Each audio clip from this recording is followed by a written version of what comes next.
한국직업방송과 연합뉴스TV가 함께 만드는 취업 전문 뉴스 투데이 고용플러스입니다. 네, 간추린 고용 뉴스로 시작합니다. 대부분의 기업이 신입사원 채용 때 가족 관계를 묻는 등 후진적 채용 관행이 여전한 것으로 나타났습니다. 고용노동부와 대한상의가 518개 기업 인사 담당자를 대상으로 기업 채용 관행 실태를 조사한 결과 78.8%가 입사지원서에서 부모, 직업 등 가족 관계를 요구했습니다. 입사지원서에서 키와 몸무게를 묻는 기업도 13.7%에 달했고 혈액형이나 본적을 묻는 곳도 있었습니다. 지원자 나이를 근거로 채용을 제한할 수 있는 생년월일을 묻는 기업은 95%에 달했습니다. 또 입사지원서에서 학력을 묻는 기업은 94%였고 학점 60.2%, 어학점수 49.4%, 어학연수 여부 37.5% 등이었습니다. 인사혁신처 사무실에 침입해 자신이 응시한 공무원 시험 성적을 조작한 공시생 송모 씨에게 검찰이 징역 3년의 실형을 구형했습니다. 서울중앙지법에서 열린 결심 공판에서 송 씨의 변호인은 대학생으로서 아직 사회에 나가 날갯짓도 하지 못한 청년이고 어려서부터 시달려온 강박증이 범행의 원인이 됐다며 선처를 호소했습니다. 송 씨 역시 법정에서 눈물을 흘리며 앞으로도 더욱 성찰하고 반성해 새 사람이 되겠다고 말했습니다. 송 씨는 모두 5차례 정부 청사에 침입해 인사처 채용관리과 담당자 컴퓨터로 자신이 응시한 7급 국가공무원 채용시험 필기 성적을 조작한 혐의 등으로 재판에 넘겨졌습니다. 작년에 태어난 아기 수가 모처럼 늘었습니다. 하지만 증가폭은 미미한데요. 산모는 4명 중 1명이 35살을 넘을 정도로 고령화되고 있습니다.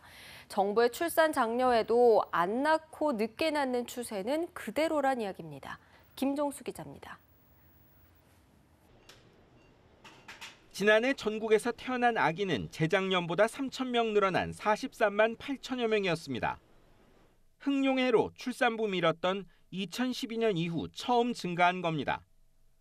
여성 1명이 평생 낳을 것으로 예상되는 출생아 수인 합계 출산율도 2년째 늘었습니다. 하지만 앞으로 일할 사람이 줄어드는 인구 위기 우려를 덜어내기는 무리였습니다. 경제협력개발기구 30여 개 회원국 중 우리나라보다 합계 출산율이 낮은 나라는 포르투갈 한 나라뿐이었고 인구 1,000명당 출생아 수, 즉 조출생률은 3년째 사상 최저인 8.6명 그대로였습니다. 출산 연령도 자꾸만 늦어지고 있습니다. 작년 산모 평균 나이는 32.2세로 역대 최고였는데 20년 전보다는 4.3세나 높아진 겁니다. 또 20년 전엔 산모 중 30세 미만이 75%였는데 작년에는 73% 이상이 30세 이상이었고 고령 출산 기준인 35세를 넘긴 산모도 20년 전 산모 20명당 1명꼴에서 작년엔 4명 중 1명꼴이었습니다. 취업난과 육아 부담으로 결혼과 출산의 지연 기피가 심화하면서 인구 위기를 앞당기고 있습니다. 금년부터 이제 3차 5개년 계획이 진행되고 있습니다. 그렇지만 저출산 현상이 장기화되고 또 초저출산 상황을 벗어나지 못하고 있는 그런 상황입니다.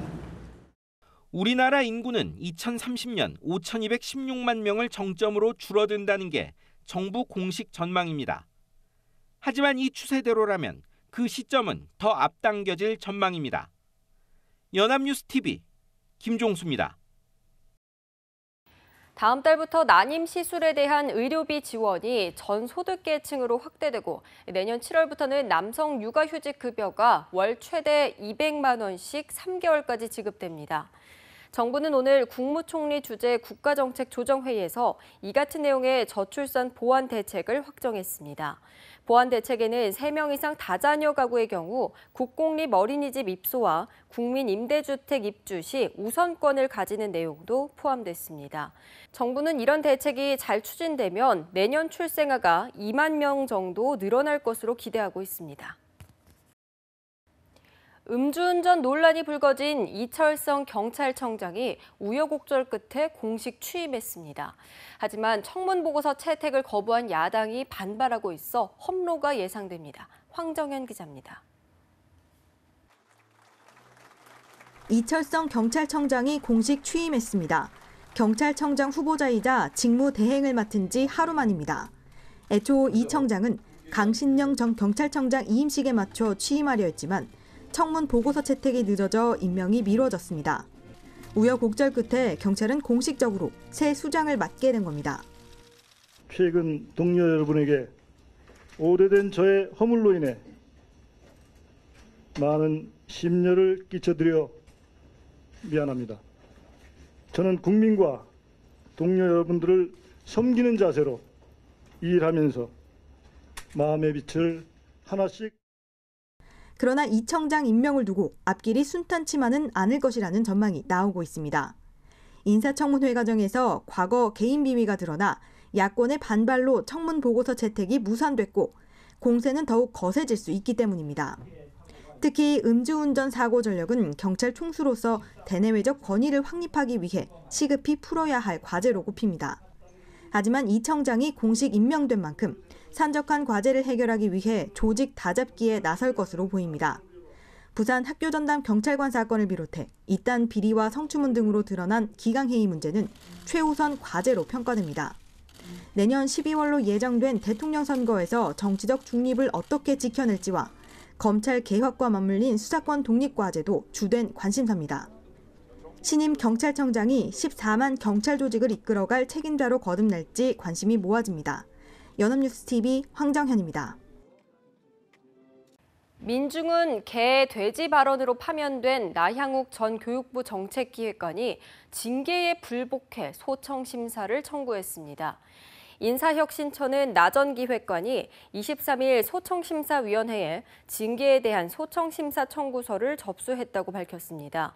이에 따라 소청심사위는 이번 사건에 대한 정확한 사실관계를 파악한 뒤 오는 10월 21일까지 파면 처분에 대해 각하나 기각, 취소, 변경 등의 처분을 내려야 합니다.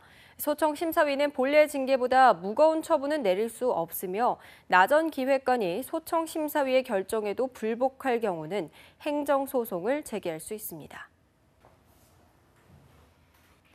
지난주 출시된 삼성전자의 대화면 스마트폰 갤럭시 노트 7 구하기가 하늘의 별 따기보다 어렵습니다. 이런 품귀 현상에 삼성전자가 고객들에게 사과까지 하는 일이 벌어졌습니다. 남현우 기자입니다. 지난 19일 공식 출시된 삼성전자의 갤럭시 노트 7에 대한 사전 주문이 급증하면서 품귀 현상이 빚어지고 있습니다. 예약 판매량이 40만 대를 넘어 올 상반기 히트를 쳤던 갤럭시 S7 시리즈의 서너 배에 달하고 하루 평균 판매량은 2배 이상입니다.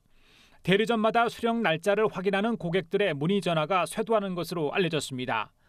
이 같은 상황을 틈타 일부 대리점에서는 번호 이동이나 고가 요금제를 택한 고객을 우선 개통해주는 변칙 영업까지 등장했습니다.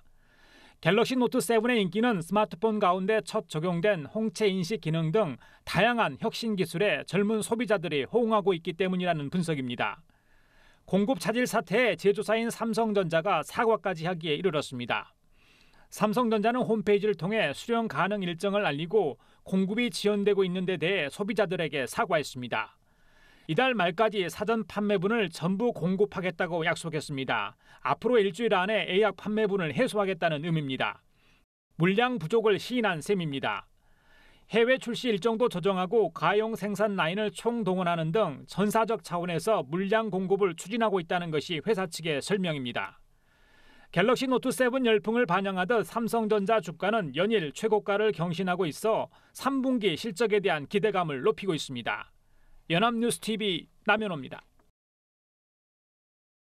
청소년을 고용한 업소 10곳 중 4곳이 노동법과 청소년보호법에 저촉되는 행위를 할 만큼 법규 위반이 심각한 것으로 나타났습니다. 여성가족부와 고용노동부는 지난달 25일부터 29일 전국 30개 지역에서 299개 업소를 조사해 110개 업소에서 노동법 위반 178건, 청소년보호법 위반 27건 등 총 205건의 위법 사례를 적발했습니다. 이번 합동점검은 여름방학 기간 청소년 아르바이트 고용을 많이 하는 일반 음식점과 커피 전문점, 편의점 등을 대상으로 이뤄졌습니다. 유흥업소에서 수백억 대의 이른바 카드깡을 한 카드 단말기 개설업체 대표 등이 적발됐습니다. 노숙자 명의로 신용카드 단말기를 만들어서 유흥업소에 빌려준 건데 유흥업소들이 100억 원이 넘는 세금을 탈루하도록 도왔습니다. 배삼진 기자의 보도입니다. 서울 당산동의 한 은행 창구에서 남성이 뭔가를 작성합니다. 잠시 후 직원이 현금 뭉치를 전달하고 남성은 커다란 가방에 담은 뒤 은행을 빠져나갑니다. 이른바 카드깡 조직원으로 유흥업소에 설치된 위장 카드 단말기로 결제된 돈을 인출하러 온 겁니다. 경찰이 여신 전문 금융법 위반 등의 혐의로 단말기 개설업체 대표 52살 이모 씨를 구속하고 직원 2명을 불구속 입건했습니다. 이들은 지난 2013년 5월부터 노숙자 36명에게 자립을 도와주겠다며 접근한 뒤 이들 명의로 유흥업소나 음식점 등을 차리고서 해당 사업장에 나온 카드 단말기를 복제해 수도권 일대 유흥업소 20곳에 설치한 혐의를 받고 있습니다.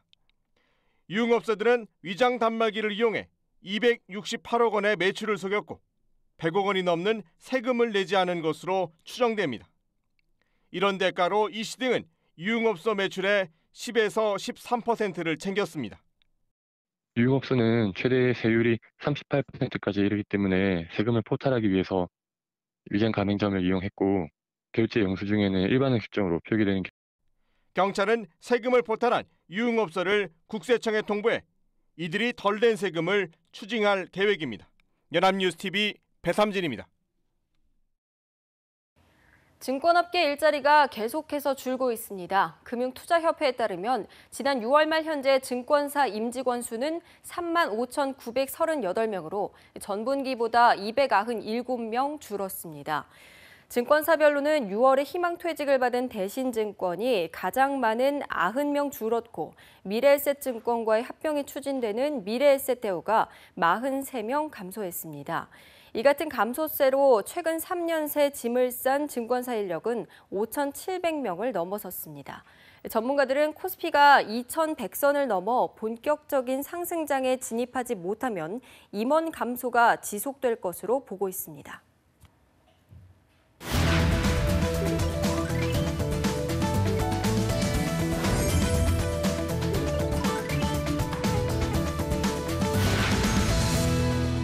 대한민국 모든 구직자를 위한 알짜 정보를 데이터로 풀어봅니다. 투데이 데이터 뉴스 강설이 아나운서와 함께합니다. 안녕하세요. 네, 안녕하세요. 투데이 데이터 뉴스 시간입니다. 오늘은 신조어 테스트로 시작해볼까 하는데요.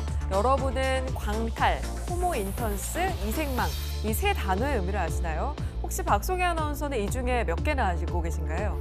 광탈은 저도 많이 들어봤어요. 광속으로 탈락한다.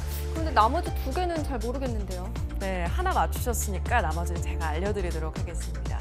호모인턴스는요, 정규직 대신 인턴을 전전하는 요즘 젊은이들을 빗댄 신조어고요. 이생망은 이번 생은 망했다의 줄임말이라고 합니다. 이 세 단어 모두 극심한 취업난을 반영한 신조어들인데요. 갈수록 높아져만 가는 실업률에 이번 생은 망했다고 푸념만 하고 있을 순 없겠죠. 그래서 요즘 바늘구멍 같은 국내 취업문 대신 해외로 눈을 돌리는 청년들이 늘어나고 있다고 합니다. 취업은 물론 저녁에 있는 삶을 찾아 떠나려는 청년들을 위해서 오늘 데이터 뉴스에서는 해외 취업 전략을 다뤄보겠습니다. 네, 해외 취업이라면 정말 누구나 한 번쯤은 생각해 봤을 것 같습니다. 저도 막연하게 외국에서 살면서 멋있게 직장 생활하는 꿈을 꾼 적도 있는데요. 실제로 해외 취업 원하는 청년들 얼마나 있었나요? 네, 취업포털 잡코리아가 취준생 445명을 대상으로 조사한 결과 응답자의 87.4%가 기회만 된다면 해외 취업을 원한다고 답했습니다. 이들 중 36.5%는 해외 취업을 하기 위해서 구체적으로 준비 중이라고 했는데요. 그런데 취준생뿐만 아니라 이미 취업에 성공한 직장인들도 해외 취업에 대한 관심이 컸습니다. 직장인 1,271명을 대상으로 조사를 해봤더니 89.5%가 해외 취업을 고민한 적이 있다고 답했습니다. 직장인과 취준생 모두 10명 중 9명 가까이가 해외 취업에 관심이 있다는 거죠.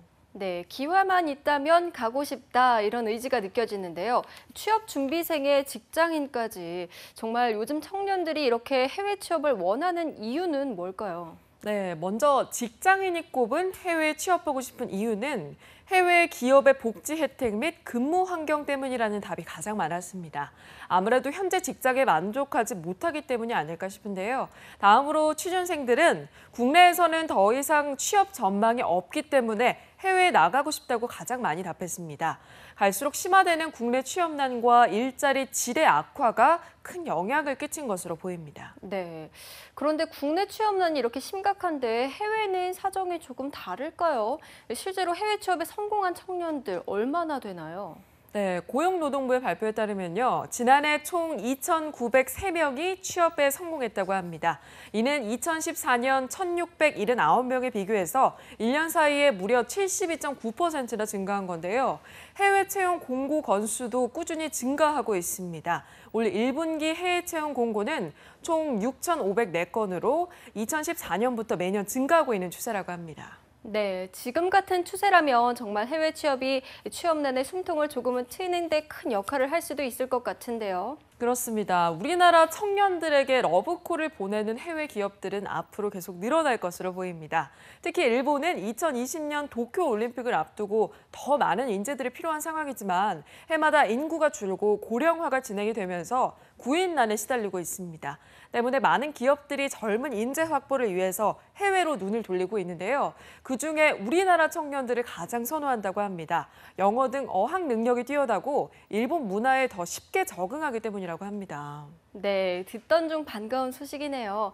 자, 이렇게 해외 취업에 관심이 점점 더 높아지는데 해외 취업을 준비하는 데 있어서 어려운 점도 있겠죠? 네, 그렇습니다. 취준생 896명을 대상으로 조사를 해봤더니 응답자의 82.7%가 해외 취업 정보를 얻는 게 가장 어렵다고 답했습니다. 해외 취업을 하고 싶어도 정보를 모르거나 그 방법을 몰라서 하지 못하는 취준생들이 많은 것으로 보입니다. 네, 맞습니다. 무작정 해외로 떠날 수도 없는 노릇이고 좀 해외 취업 정보를 얻을 수 있는 방법을 알면 좋을 것 같아요. 네, 그렇죠. 지금 한국산업인력공단에서 진행하고 있는 K-무브에 방문하는 걸 추천해드리고 싶은데요. 이 K-무브는 해외 진출을 희망하는 대한민국 청년을 대상으로 맞춤형 어학, 또 직무 교육을 제공하는 해외 연수 프로그램입니다. 또 해외 취업 사이트인 월드 잡플러스를 통해서요. 해외 취업 정보를 제공하고 무료로 취업을 알선하고 있습니다. K-무브를 방문하면 해외 취업에 대한 양질의 상담도 받을 수 있다고 하니까요. 혹시 해외 취업에 관심 있는 분들이라면 한 번쯤 여기 방문해 보시는 것도 좋을 것 같습니다. 네, 그렇습니다. 막막한 지원자들에게 정보와 상담을 해준다니까 정말 도움이 될 것 같은데요.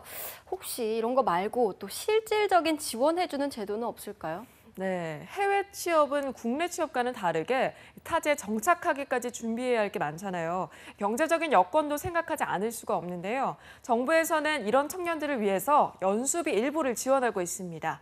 연수 기간이 3개월에서 6개월인 단기 과정의 경우에는 1인당 최대 580만 원을, 6개월에서 12개월이 걸리는 장기 과정의 경우에는 1인당 최대 800만 원까지 지원을 받을 수 있습니다. 또 K-무브를 통해서 해외 취업에 성공을 하게 되면 해외 취업 성공 장려금도 받게 된다고 합니다. 네, 정말 좋은 정보네요. 자, 그렇다면 우리 청년들이 가장 많이 취업에 성공한 나라는 어딘지도 궁금한데요. 네, 가장 많은 사람들이 취업에 성공한 나라 1위는 바로 미국이었습니다. 현재 미국의 실업률은 5% 이내로 감소하고 있는 추세를 보이는 데다가 인력 수요가 커서 외국 취업을 희망하는 우리나라 청년들에게 많은 기회가 있는 것으로 여겨지고요. 그 뒤로는 일본, 싱가폴, 베트남, 또 중국 순으로 나타났습니다. 네, 그렇군요. 자, 오늘 해외 취업을 위한 양질의 정보를 입수해 오셨다고 들었는데요. 평소에 해외 취업에 관심이 있던 분들은 귀 기울여 보시면 좋을 것 같습니다. 그렇습니다. 취준생에게 가장 인기가 많은 미국의 경우에는요. 로보틱스, 바이오, 스마트카, 반도체 같은 IT 업종이 유망하게 꼽히고 있는데요. 미국 회사들의 서류 심사는 간소하기 때문에 자소서는 A4 용지 3분의 2 정도로 짧게 쓰는 게 좋다고 합니다. 대신에 면접은 전화, 화상, 대면 등 여러 채널을 통해서 심층적으로 진행하기 때문에 면접 준비를 철저하게 하셔야겠습니다. 네, 자, 그렇다면 두 번째로 고용이 많이 되고 있는 일본의 경우 경우는 어떤가요? 네, 현재 일본의 취업 시장 역시 프로그래머, 시스템 엔지니어 등 IT 업종을 중심으로 한국 직원들을 선호하고 있습니다. 다만 특유의 조직 문화를 중시하는 것 때문에 경력직은 잘 뽑지 않고요. 신입을 환영한다고 합니다. 한국 청년들은 영어를 잘한다 이렇게 인식하고 있기 때문에 영어 능력 충분히 쌓아두는 게 유리하고요. 일본 기업은 면접관이 구직자의 걸음걸이부터 자세, 복장, 어조, 퇴장하는 모습까지 꼼꼼하게 평가한다고 하니까요. 참고하시길 바랍니다. 네, 알겠습니다. 자, 그럼 취업이 잘 되는 나라 3위로 꼽힌 싱가포르는 어떤가요? 네, 싱가포르는요. 기업 회의나 컨벤션, 전시, 관광 업종이 유명하다고 하는데요. 일본과 달리 경력자를 선호한다고 합니다. 영어권 국가 중 해외 취업이 가장 잘 되는 국가로 꼽히는데요. 게다가 승급 또한 비교적 빠르다고 합니다. 다만 초임이 조금 낮다고 여겨질 수도 있는데요. 초임은 평균 1,800에서 2천만 원 선이라고 합니다. 네, 알겠습니다. 자, 해외 취업에 환상만 가지고 도전한다면 결코 성공할 수 없다는 게 전문가들의 공통된 의견입니다. 취업을 희망하는 국가와 직종을 명확히 정하고 그에 맞게 준비한다면 충분히 승산이 있다고 생각합니다. 자, 계속되는 취업난에 절대 움츠러들지 말고요. 시야를 조금 더 넓혀보는 것도 좋은 방법이 되지 않을까 싶습니다. 자, 지금까지 투데이 데이터 뉴스 강설희 아나운서 함께했습니다. 고맙습니다. 네, 고맙습니다.